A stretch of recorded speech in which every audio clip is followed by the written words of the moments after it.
I'm hungry. I need food. Well, I can't bring you anything to eat. You'll have to wait. If you weren't gonna feed me, why'd you even come down here? Just to look at you.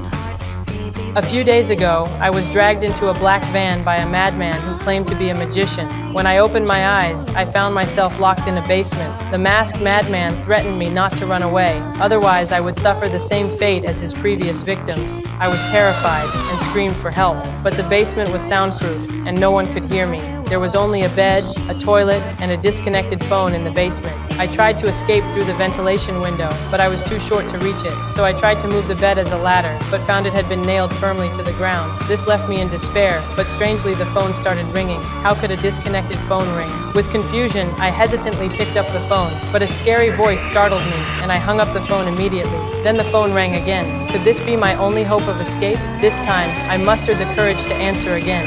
The voice sounded familiar. I realized it was the boy who played baseball with me at school. He was also one of the victims. He wanted to help me escape this damn place and guided me to a loose tile in the corridor. Sure enough, I found soft soil beneath the tile. Perhaps I could try digging a tunnel to escape, so I kept digging with my bare hands, flushing the excavated soil down the toilet. By the time I was exhausted, the hole was about half a meter deep. I covered the hole with a blanket and believed that one day I would escape from here. But the next day, when I was ready to continue digging, the madman walked in. He left after placing the breakfast he had brought for me, but I noticed he hadn't locked the door. I couldn't believe it and felt this was an opportunity to escape.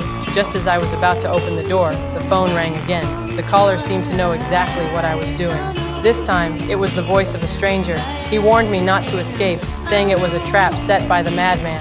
He had been lured out and killed by the madman in the same way. I didn't believe him and slowly climbed the stairs. Sure enough, he wasn't lying. The madman was sitting outside the door, waiting to catch me. I was terrified and ran back immediately. I had to continue digging the tunnel, but I had to be constantly on guard against the madman's arrival. 3 days passed, and the madman still hadn't locked the door. He was sitting outside waiting for me to escape. At that moment, the phone rang again. It was the victim from last time. He told me the front door lock was an old bicycle lock, and he had carved the combination on the wall. The desire to escape made me unable to give up any opportunity, even if it was dangerous. The madman was dozing nearby. I tried to stay calm as I walked to the door and unlocked it, but unexpectedly, the sound of opening the door startled the dog, and the dog's barking immediately woke up the madman. Without thinking, I ran out the door, and he chased me relentlessly. When I tried to shout for help, he eventually caught me. At that moment, all my hopes were shattered once again. I was so close to escaping, so close.